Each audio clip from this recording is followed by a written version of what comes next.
नमस्कार दोस्तों। इस वीडियो में हम कक्षा 10 की किताब लोकतांत्रिक राजनीति का अध्याय तीसरा पढ़ने जा रहे हैं। इस अध्याय का शीर्षक है जाति, धर्म और लैंगिक मसले। हम इस अध्याय में पढ़ेंगे कि जाति क्या है, धर्म क्या है और हमारे देश के अंदर जो लैंगिक मसले हैं वो कैसे हैं, उसके बारे में अध्ययन करने जा रहे हैं। तो आइए देखिए। सामाजिक विविधता लोकतंत्र के लिए कोई खतरा नहीं होती। राजनीति में सामाजिक असमानताओं की अभिव्यक्ति कोई असंभव बात नहीं है। कई बार तो ये अभिव्यक्ति लोकतंत्र के लिए लाभकर भी होती है। इस अध्याय में हम इस विचार को भारत में लोकतंत्र के कामकाज के संदर्भ में परखने की कोशिश करेंगे। हम यहाँ सामाजिक विभाजन और भेदभाव वाली 3 सामाजिक असमानताओं पर गौर करेंगे। यह है लिंग, धर्म, जाति पर आधारित सामाजिक विषमताएं। ये असमानताएं कैसी है और किस तरह राजनीति में अभिव्यक्त होती हैं, हम इस पर बारी बारी से गौर करेंगे। फिर हम ये देखने की कोशिश करेंगे कि इन असमानताओं पर आधारित अलग अलग अभिव्यक्तियाँ लोकतंत्र के लिए लाभकर है या नुकसानदेह। अब हम पढ़ेंगे लैंगिक मसले और राजनीति। निजी और सार्वजनिक का विभाजन। लड़के और लड़कियां के पालन पोषण के क्रम में ये मान्यता उनके मन में बैठा दी जाती है कि औरतों की मुख्य जिम्मेवारी गृहस्थी चलाने और बच्चों का पालन पोषण करने की है। ये चीज़ अधिकतर परिवारों के श्रम के लैंगिक विभाजन से झलकती हैं। औरतें घर के अंदर का सारा काम काज जैसे खाना बनाना, सफाई करना, कपड़े धोना और बच्चों की देखरेख करना आदि करती हैं, जबकि मर्द घर के बाहर का काम करते हैं। ऐसा नहीं है कि मर्द ये सारे काम नहीं कर सकते। दरअसल वे सोचते हैं कि ऐसे कामों को करना औरतों के जिम्मे है, पर जब सिलाई कटाई से लेकर इन्हीं सारे कामों के लिए पैसे मिलते हैं तो मर्द खुशी खुशी यही काम घर के बाहर करते हैं। अधिकांश दर्जी या होटल के रसोई पुरुष होते हैं। इसी प्रकार औरतें घर के बाहर का काम न करती हो, ऐसा भी नहीं है। गाँव में स्त्रियां पानी और जलावन जुटाने से लेकर खेत में खटने तक का काम करती है। शहरों में भी हम देखते हैं कि कोई गरीब स्त्री किसी मध्यम वर्गीय परिवार में नौकरानी का काम कर रही है और मध्यम वर्गीय स्त्री काम करने के लिए दफ्तर जा रही है। सच्चाई यह है कि अधिकतर महिलाएं अपने घरेलू काम के अतिरिक्त अपने आमदनी के लिए कुछ न कुछ काम करती है, लेकिन उनके काम को ज़्यादा मूल्यवान नहीं माना जाता और उन्हें दिन रात काम करके भी उसका श्रेय नहीं मिलता। श्रम के इस तरह के विभाजन का नतीजा ये हुआ कि औरत तो घर की चार दीवारी में सिमट कर रह गई और बाहर का सार्वजनिक जीवन पुरुषों के कब्जे में आ गया। मनुष्य जाति की आबादी में औरतों का हिस्सा आधा है, पर सार्वजनिक जीवन में खासकर राजनीति में उनकी भूमिका नगण्य ही है। ये बात अधिकतर समाजों पर लागू होती है। पहले सिर्फ पुरुषों को ही सार्वजनिक मामलों में भागीदार करने, वोट देने या सार्वजनिक पदों के लिए चुनाव लड़ने की अनुमति थी। धीरे धीरे राजनीति में लैंगिक मुद्दे उभरे। दुनिया के अलग अलग हिस्सों में औरतों ने अपने संगठन बनाए और बराबरी के अधिकार हासिल करने के लिए आंदोलन किए। विभिन्न देशों में महिलाओं को वोट का अधिकार प्रदान करने के लिए आंदोलन हुए। इन आंदोलनों में महिलाओं के राजनीतिक और वैधानिक दर्जे को ऊंचा उठाने और उनके लिए शिक्षा तथा रोजगार के अवसर बढ़ाने की मांग की गई। मूलगामी बदलाव की मांग करने वाले महिला आंदोलनों ने औरतों के व्यक्तिगत और पारिवारिक जीवन में भी बराबरी की मांग उठाई। इन आंदोलनों को नारीवादी आंदोलन कहा जाता है। लैंगिक विभाजन की राजनीतिक अभिव्यक्ति और इस सवाल पर राजनीतिक गोलबंदी ने सार्वजनिक जीवन में औरत की भूमिका को बढ़ाने में मदद की। आज हम वैज्ञानिक, डॉक्टर, इंजीनियर, प्रबंधक, कॉलेज और विश्वविद्यालय शिक्षक जैसे पेशों में बहुत सी औरतों को पाते हैं, जबकि पहले इन कामों को महिलाओं के लायक नहीं माना जाता था। दुनिया के कुछ हिस्सों जैसे स्वीडन, नॉर्वे और फिनलैंड जैसे स्कैंडिनेवियाई देशों में सार्वजनिक जीवन में महिलाओं की भागीदारी का स्तर काफ़ी ऊंचा है। हमारे देश में आज़ादी के बाद से महिलाओं की स्थिति में कुछ सुधार हुआ है, पर वे अभी भी पुरुषों से काफ़ी पीछे हैं। हमारा समाज अभी भी पितृ प्रधान है। औरतों के साथ अभी भी कई तरह के भेदभाव होते हैं, उनका दमन होता है।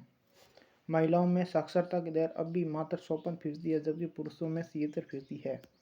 इसी प्रकार स्कूल पास करने वाली लड़कियों की एक सीमित संख्या ही उच्च शिक्षा की ओर कदम बढ़ा पाती है। जब हम स्कूली परीक्षाओं के परिणाम पर गौर करते हैं तो देखते हैं कि कई जगह लड़कियों ने बाजी मार ली और कई जगहों पर उनका प्रदर्शन लड़कों से बेहतर नहीं है तो कमतर भी नहीं है। लेकिन आगे की पढ़ाई के दरवाजे उनके लिए बंद हो जाते हैं, क्योंकि माँ बाप अपने संसाधनों को लड़के लड़की दोनों पर बराबर खर्च करने की जगह लड़कों पर ज़्यादा खर्च करना पसंद करते हैं। इस स्थिति के चलते अब भी ऊंची तनख्वाह वाले और ऊंचे पदों पर पहुंचने वाली महिलाओं की संख्या बहुत ही कम है। भारत में औसतन एक स्त्री एक पुरुष की तुलना में रोजाना 1 घंटा ज़्यादा काम करती है, पर उसको ज़्यादातर काम के लिए पैसे नहीं मिलते, इसलिए अक्सर उसके काम को मूल्यवान नहीं माना जाता। समान मजदूरी से संबंधित अधिनियम में कहा गया है कि समान काम के लिए समान मजदूरी दी जाएगी। बहरहाल काम के हर क्षेत्र में, यानी खेल कूद की दुनिया से लेकर सिनेमा के संसार तक और कल कारखानों से लेकर खेत खलिहान तक, महिलाओं को पुरुषों की तुलना में कम मजदूरी मिलती है, भले ही दोनों ने समान काम किया हो। भारत के अनेक हिस्सों में माँ बाप को सिर्फ लड़के की इच्छा होती है। लड़की को जन्म देने से पहले ही खत्म कर देने के तरीके इसी मानसिकता से पनपते हैं। इससे देश का लिंग अनुपात प्रति 1000 लड़कों पर लड़कियों की संख्या गिरकर 919 रह गया। साथ लगा नक्शा बताता है कि कई जगहों पर यह अनुपात गिरकर 850 और कहीं तो 800 से भी नीचे चला गया है। महिलाओं के उत्पीड़न, शोषण और उन पर होने वाली हिंसा की खबरें हमें रोज़ पढ़ने को मिलती हैं। शहरी इलाके तो महिलाओं के लिए खास तौर से असुरक्षित है। वे अपने घरों में भी सुरक्षित नहीं है, क्योंकि वहाँ भी उन्हें मारपीट तथा अनेक तरह की घरेलू हिंसा झेलनी पड़ती है। नेक्स्ट है महिलाओं का राजनीतिक प्रतिनिधित्व। ये कोई छुपी बात नहीं है कि औरतों की भलाई या उनके साथ समान व्यवहार वाले मुद्दों पर पर्याप्त ध्यान नहीं दिया जाता। इसी के चलते विभिन्न नारीवादी समूह और महिला आंदोलन इस निष्कर्ष पर पहुंचते हैं कि जब तक औरतों का राष्ट्र सत्ता पर नियंत्रण नहीं होगा, तब तक इस समस्या का निपटारा नहीं हो सकता। इस लक्ष्य को हासिल करने का एक तरीका यह है कि जनता द्वारा चुने हुए प्रतिनिधियों में महिलाओं की हिस्सेदारी बढ़ाई जाए। भारत की विधायिका में महिला प्रतिनिधियों का अनुपात बहुत ही कम है। जैसे लोकसभा में महिला सांसदों की संख्या पहली बार 2019 में ही 17.37% तक पहुंच चुकी है। राज्यों की विधानसभाओं में उनका प्रतिनिधित्व 5% से भी कम है। इस मामले में भारत का नंबर दुनिया के देशों से काफ़ी नीचे है। भारत इस मामले में अफ्रीका और लातिन अमेरिका के कई विकासशील देशों से भी पीछे है। कभी कभार कोई महिला प्रधानमंत्री या मुख्यमंत्री की कुर्सी तक आ गई है, पर मंत्रिमंडलों में पुरुषों का ही वर्चस्व रहा है। इस समस्या को सुलझाने का एक तरीका तो निर्वासित संस्थाओं में महिलाओं के लिए कानूनी रूप से एक उसी दिशा तय कर देना है। भारत में पंचायती राज के अंतर्गत कुछ ऐसी ही व्यवस्था की गई है। स्थानीय सरकारों यानी पंचायतों और नगर पालिकाओं में 1/3 पद महिलाओं के लिए आरक्षित कर दिए गए हैं। आज भारत के ग्रामीण और शहरी स्थानीय निकायों में निर्वासित महिलाओं की संख्या 10 लाख से ज़्यादा है। महिला संगठनों और कार्यकर्ताओं की मांग थी कि लोकसभा और राज्य विधान सभाओं की भी कम से कम 1/3 सीटें महिलाओं के लिए आरक्षित कर देनी चाहिए। संसद में इस आशय का एक विधेयक पेश भी किया गया था, पर कई दशकों से वह लंबित था। 2023 में नारी शक्ति वंदन अधिनियम, महिला आरक्षण अधिनियम 2023 पारित किया गया, जिससे लोकसभा, विधानसभा, दिल्ली विधानसभा में महिलाओं के लिए 33% सीटों का आरक्षण दिया जाएगा।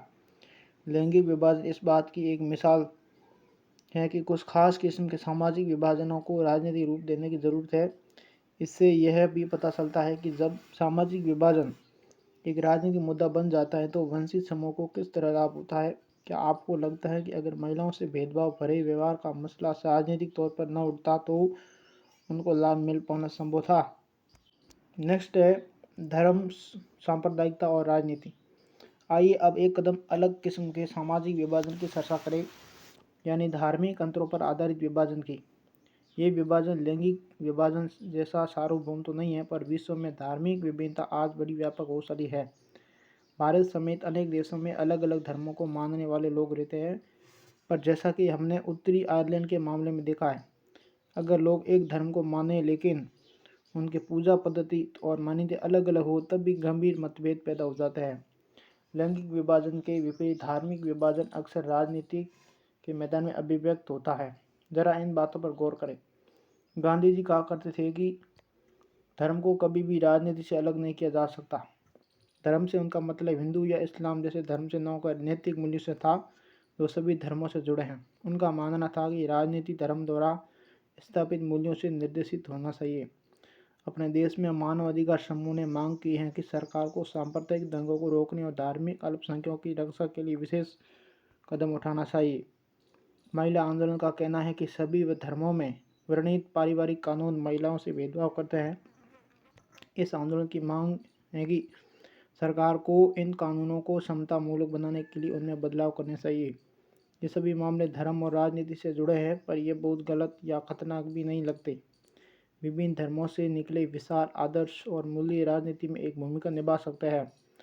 लोगों को एक धार्मिक समुदाय के तौर पर अपनी ज़रूरतों, हितों और मांगों को राजनीतिक में उठाने का अधिकार होना चाहिए।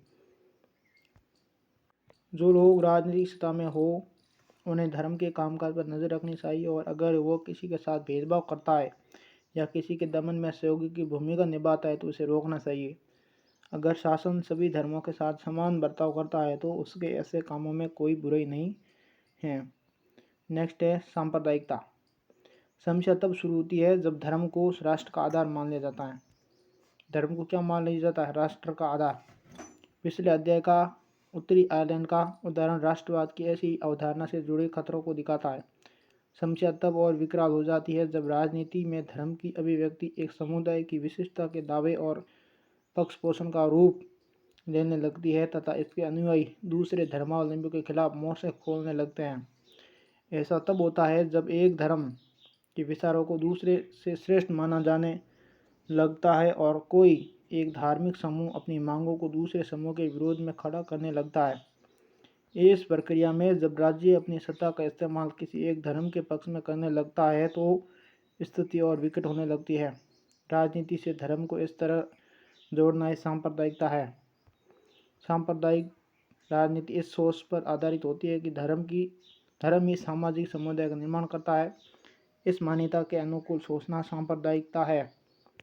इस सोच के अनुसार एक खास धर्म में आस्था रखने वाले लोग एक ही समुदाय के होते हैं, उनके मौलिक हित एक जैसे होते हैं तथा समुदाय के लोगों के आपसी मतभेद सामूहिक जीवन में कोई अहमियत नहीं रखते।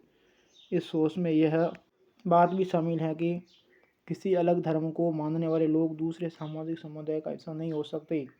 अगर विभिन्न धर्मों के लोगों की सोच में कोई समानता दिखती है तो यह ऊपरी और बेईमानी होती है। अलग अलग धर्मों के लोगों के हित तो अलग अलग होंगे ही और उनमें टकराव भी होगा।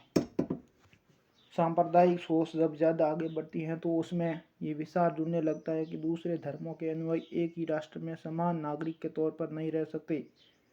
इस मानसिकता के अनुसार या तो एक समुदाय के लोगों को दूसरे समुदाय के वर्चस्व में रहना होगा या फिर उनके लिए अलग राष्ट्र बनाना होगा। ये मान्यता बुनियादी रूप से गलत है। एक धर्म के लोगों के हित और उनकी आकांक्षाएं हर मामले में एक जैसी हो, ये संभव नहीं है। हर व्यक्ति कई तरह की भूमिका निभाता है, उसकी हैसियत और पहचान अलग अलग होती हैं। हर समुदाय में तरह तरह के विचार के लोग होते हैं, इन सभी को अपनी बात कहने का अधिकार है। इसलिए एक धर्म से जुड़े सभी लोगों को किसी गैर धार्मिक संदर्भ में एक करके देखना उस समुदाय की विभिन्न आवाज़ों को दबाना है। सांप्रदायिकता राजनीति में अनेक रूप धारण कर सकती है। सांप्रदायिकता की सबसे आम अभिव्यक्ति दैनंदिन जीवन में ही दिखती हैं। इनमें धार्मिक पूर्वाग्रह, धार्मिक समुदायों के बारे में बनी बनाई धारणाएं और एक धर्म को दूसरे धर्म से श्रेष्ठ मानने की मान्यता शामिल हैं। ये चीज़ें इतनी आम है कि अक्सर हम उन पर ध्यान तक नहीं देते जबकि हमारे अंदर ही बैठी होती है। सांप्रदायिक सोच अक्सर अपने धार्मिक समुदाय का राजनीतिक प्रभुत्व स्थापित करने की फिराक में रहती है। जो लोग बहुसंख्यक समुदाय के होते हैं उनकी ये कोशिश बहुसंख्यक का रूप ले लेती हैं। जो अल्पसंख्यक समुदाय के होते हैं उनमें ये विश्वास अलग राजनीतिक इकाई बनाने की इच्छा का रूप ले लेता है। सांप्रदायिक आधार पर राजनीतिक गोलबंदी सांप्रदायिकता का दूसरा रूप है। इसमें धर्म के पवित्र प्रतीकों, धर्म गुरुओं, भावनात्मक अपील और अपने लोगों के मन में डर बैठाने जैसे तरीकों का उपयोग बहुत आम है। चुनावी राजनीति में एक धर्म के मतदाताओं की भावनाओं का या हितों की बात उठाने जैसे तरीके अक्सर अपनाए जाते हैं।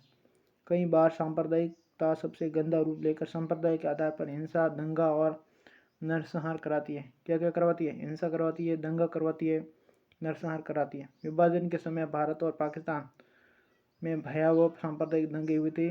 आज़ादी के बाद भी बड़े पैमाने पर सांप्रदायिक हिंसा हुई है। नेक्स्ट है धर्मनिरपेक्ष शासन। धर्मनिरपेक्ष शासन क्या होता है? इसमें देखिए, आइए अध्ययन करते हैं। सांप्रदायिकता हमारे देश के लोकतंत्र के लिए एक बड़ी चुनौती रही है। हमारे संविधान निर्माता इस चुनौती के प्रति सचेत थे। इसी कारण इन्होंने धर्मनिरपेक्ष शासन का मॉडल चुना और इसी के आधार पर संविधान में अनेक प्रावधान किए गए। इनके बारे में हम पिछले साल पढ़ चुके हैं। जैसे भारतीय राज्य ने किसी भी धर्म को राज्य के धर्म के रूप में अंगीकार नहीं किया। भारत का ऐसा कोई धर्म नहीं है जो राज्य के धर्म हो।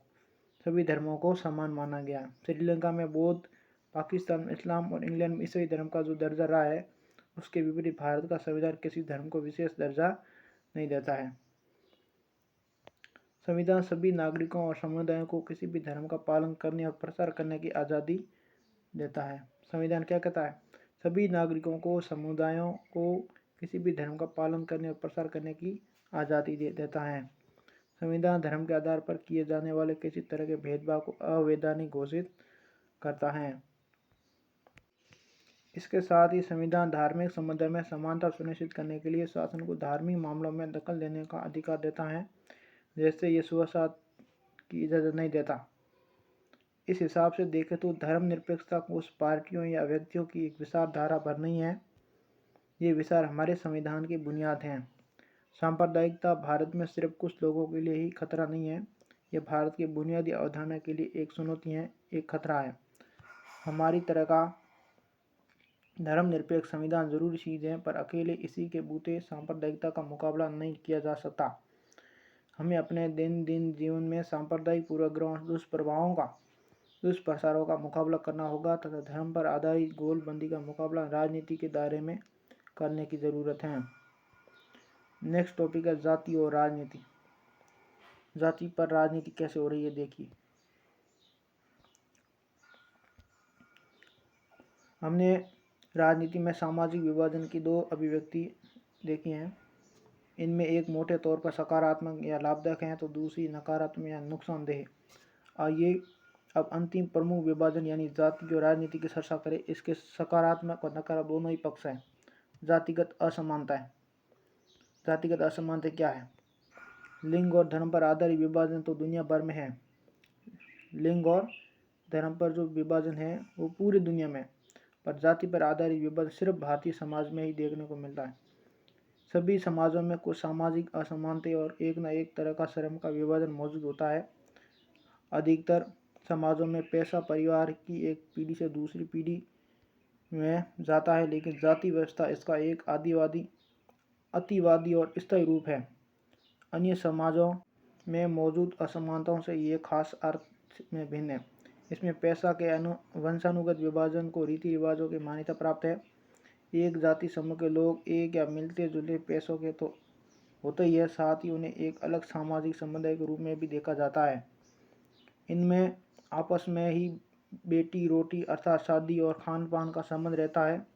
अन्य जाति समूह में उनके बच्चों की ना तो शादी हो सकती है, न महत्वपूर्ण पारिवारिक और सामुदायिक आयोजन में उनकी पांत में बैठकर दूसरी जाति के लोग भोजन कर सकते हैं। वर्ण व्यवस्था अन्य जाति समूहों से भेदभाव और उन्हें अपने से अलग मानने की धारणा पर आधारित है। इसमें अत्यंत जातियों के साथ छुआछूत का व्यवहार किया जाता था। इसकी चर्चा हमने 9वीं कक्षा में की थी। यही कारण है कि ज्योतिबा फूले, महात्मा गांधी, डॉक्टर अंबेडकर और पेरियार रामास्वामी नायकर जैसे राजनेताओं और समाज सुधारकों ने जातिगत भेदभाव से मुक्त समाज व्यवस्था बनाने की बात की और उसके लिए काम किया। इन महापुरुषों के प्रयासों और सामाजिक आर्थिक बदलाव के चलते आधुनिक भारत में जाति की संरचना और जाति व्यवस्था में भारी बदलाव आया है। आर्थिक विकास, शहरीकरण, साक्षरता और शिक्षा के विकास, पेशा चुनने की आज़ादी और गाँवों में जमींदारी व्यवस्था के कमज़ोर पड़ने से जाति व्यवस्था के पुराने स्वरूप और वर्ण व्यवस्था पर टिकी मानसिकता में बदलाव आ रहा है। शहरी इलाकों में तो अब ज़्यादातर इस बात का कोई हिसाब नहीं रखा जाता कि ट्रेन या बस में आपके साथ कौन बैठा है या रेस्तरां में आपकी मेज़ पर बैठकर खाना खा रहे आदमी की जाति क्या है। संविधान में किसी भी तरह के जातिगत भेदभाव का निषेध किया गया है। संविधान ने जाति व्यवस्था से पैदा हुए अन्याय को समाप्त करने वाली नीतियों का आधार तय किया है। अगर 100 साल पहले का कोई व्यक्ति एक बार फिर भारत लौट कर आए तो यहाँ हुए बदलाव को देखकर हैरान रह जाएगा। बहरहाल समकालीन भारत से जाति प्रथा विदा नहीं हुई है। जाति व्यवस्था के कुछ पुराने पहलू अभी भी बरकरार हैं। अभी भी ज़्यादातर लोग अपनी जाति या कबीलों में ही शादी करते हैं। इस पर संवैधानिक प्रावधान के बावजूद छुआछूत की प्रथा अभी भी पूरी तरह संभव नहीं हुई है। जाति व्यवस्था के अंतर्गत सदियों से कुछ समूहों को लाभ की स्थिति में तो कुछ समूहों को दबाकर रखा गया है। इसका प्रभाव सदियों बाद आज तक नजर आता है।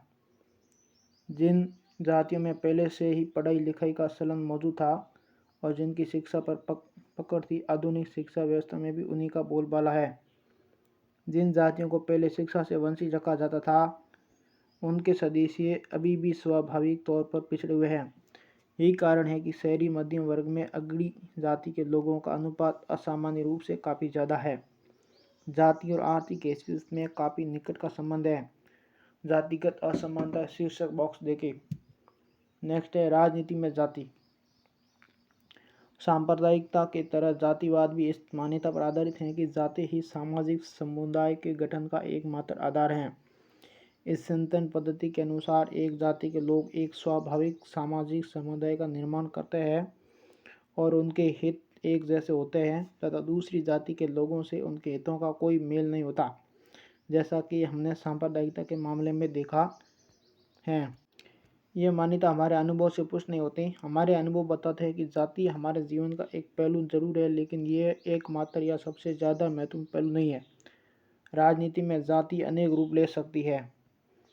जब पार्टियां चुनाव के लिए उम्मीदवारों के नाम तय करती हैं तो चुनाव क्षेत्र के मतदाताओं की जातियों का हिसाब ध्यान में रखती हैं ताकि उन्हें चुनाव जीतने के लिए ज़रूरी वोट मिल जाए। जब सरकार का गठन किया जाता है तो राजनीतिक दल इस बात का ध्यान रखते हैं कि उसमें विभिन्न जातियों और कबीलों के लोगों को उसी जगह दी जाए। राजनीतिक पार्टियां और उम्मीदवार समर्थन हासिल करने के लिए जातिगत भावनाओं को उकसाते हैं। कुछ दलों को कुछ जातियों के मददगार और प्रतिनिधि के रूप में देखा जाता है। सार्वभौम वयस्क मत अधिकार और एक व्यक्ति एक वोट की व्यवस्था ने राजनीतिक दलों को विवश किया है कि राजनीतिक समर्थन पाने और लोगों को गोलबंद करने के लिए सक्रिय हो। इससे उन जातियों के लोगों में नई चेतना पैदा हुई जिन्हें अभी तक छोटा और नीचा माना जाता था। अब देखिए भारत में विभिन्न धार्मिक समुदाय की आबादी 2011 की जनगणना के अनुसार भारत में हिंदू है 79.8%, मुसलमान 14.2%, ईसाई 2.3%, बौद्ध 0.7%, जैन 0.4%, अन्य धर्म में 0.7%। तो जो भारत में सर्वाधिक पाए जाते हैं हिंदू धर्म के लोग, उसके बाद है मुसलमान धर्म के लोग, फिर पाए जाते ईसाई। 1 नंबर पर हिंदू है, 2 नंबर पर मुसलमान है, 3 नंबर पर ईसाई है और बाकी जितने भी धर्म बच गए वो ओनली 2% ही हैं। राजनीति में जाति पर जोर देने के कारण कई बार यह धारणा बन जाती है कि चुनाव जातियों का खेल है, कुछ और नहीं। यह बात सच नहीं है। ज़रा इन चीज़ों पर गौर कीजिए। देश के किसी भी एक संसदीय चुनाव क्षेत्र में किसी एक जाति के लोगों का बहुमत नहीं है, इसलिए हर पार्टी और उम्मीदवार को चुनाव जीतने के लिए एक जाति और एक समुदाय से ज़्यादा लोगों का भरोसा हासिल करना पड़ता है। कोई भी पार्टी किसी एक जाति या समुदाय के सभी लोगों को वोट हासिल नहीं कर सकती। जब लोग किसी जाति विशेष को किसी एक पार्टी का वोट बैंक कहते हैं तो इसका मतलब ये होता है कि उस जाति के ज़्यादातर लोग उसी पार्टी को वोट देते हैं। अगर किसी चुनाव क्षेत्र में एक जाति के लोगों का प्रभुत्व माना जा रहा हो तो अनेक पार्टियों को उसी जाति का उम्मीदवार खड़ा करने से कोई रोक नहीं सकता। ऐसे में कुछ मतदाताओं के सामने उनकी जाति के एक से ज़्यादा उम्मीदवार होते हैं तो किसी जाति के मतदाताओं के सामने उनकी जाति का एक भी उम्मीदवार नहीं होता। हमारे देश में सत्तारूढ़ दल वर्तमान सांसदों और विधायकों को अक्सर हार का सामना करना पड़ता है। अगर जातियों और समुदाय की राजनीतिक पसंद एक ही होती तो ऐसा संभव नहीं हो पाता। स्पष्ट है कि चुनाव में जाति की भूमिका महत्वपूर्ण होती है, किंतु दूसरे कारक भी इतने ही असरदार होते हैं। मतदाता अपनी जातियों से जितना जुड़ाव रखते हैं, अक्सर उससे ज़्यादा गहरा जुड़ाव राजनीतिक दलों से रखते हैं। एक जाति या समुदाय के भीतर भी अमीर और गरीब लोगों के हित अलग अलग होते हैं। एक ही समुदाय के अमीर और गरीब लोग अक्सर अलग अलग पार्टियों को वोट देते हैं। सरकार के कामकाज के बारे में लोगों की राय और नेताओं की लोकप्रियता का चुनाव पर अक्सर निर्णायक असर होता है। नेक्स्ट है जाति के अंदर राजनीति। अभी तक हमने इस चीज़ पर गौर किया कि राजनीति में जाति की क्या भूमिका होती है, पर इसका यह मतलब नहीं है कि जाति और राजनीति के बीच सिर्फ एक तरफा संबंध होता है। राजनीति भी जातियों को राजनीति के अखाड़े में लाकर जाति व्यवस्था और जातिगत पहचान को प्रभावित करती हैं। इस तरह सिर्फ राजनीति ही जातिग्रस्त नहीं होती, जाति भी राजनीतिग्रस्त हो जाती हैं। ये चीज़ अनेक रूप लेती हैं। जैसे हर जाति खुद को बड़ा बनाना चाहती है, सो पहले वो अपने समूह की जिन उपजातियों को छोटा या नीचा बताकर अपने से बाहर रखना चाहती थी, अब उन्हें अपने साथ लाने की कोशिश करती है। चूँकि एक जाति अपने दम पर सत्ता पर कब्जा नहीं कर सकती, इसीलिए वो ज़्यादा राजनीतिक ताकत पाने के लिए दूसरी जातियों या समुदायों को साथ लेने की कोशिश करती है, और इस तरह अनेक बीच संवाद और मोल तोल होता है। राजनीति में नई किस्म की जातिगत गोलबंदी भी हुई है, जैसे अंगड़ा और पिछड़ा। इस प्रकार जाति राजनीति में कई तरह की भूमिका निभाती हैं, और एक तरह से ये चीज़ें दुनिया भर की राजनीति में चलती हैं। दुनिया भर में राजनीतिक पार्टियां वोट पाने के लिए सामाजिक समूह और समुदाय को गोलबंद करने का प्रयास करती है। कुछ खास स्थितियों में राजनीति में जातिगत विभिन्नताएं और असमानताएं वंचित और कमजोर समुदायों के लिए अपनी बातें आगे बढ़ाने और सत्ता में अपनी हिस्सेदारी मांगने की गुंजाइश भी पैदा करती है। इस अर्थ में जातिगत राजनीति ने दलित और पिछड़ी जातियों के लोगों के लिए सत्ता तक पहुंचने तथा निर्णय प्रक्रिया को बेहतर ढंग से प्रभावित करने की स्थिति भी पैदा की है। अनेक पार्टियां और गैर राजनीतिक संगठन खास जातियों के खिलाफ भेदभाव समाप्त करने, उनके साथ ज़्यादा सम्मानजनक व्यवहार करने, उनके लिए ज़मीन जायदाद और अवसर उपलब्ध कराने की मांग को लेकर आंदोलन करते रहे हैं। पर इसके साथ ही ये भी सच है कि सिर्फ जाति पर जोर देना नुकसानदेह हो सकता है, जैसा कि धर्म के मसले से स्पष्ट होता है। सिर्फ जातिगत पहचान पर आधारित राजनीति लोकतंत्र के लिए शुभ नहीं होती। इससे अक्सर गरीबी, विकास, भ्रष्टाचार जैसे ज़्यादा बड़े मुद्दों से लोगों का ध्यान भी भटकता है। कई बार जातिवाद तनाव, टकराव और हिंसा को भी बढ़ावा देता है। इस प्रकार से हमारा ये पार्ट कंप्लीट हुआ। हम फिर नेक्स्ट वीडियो मिलेंगे। तब तक के लिए आप सभी को धन्यवाद।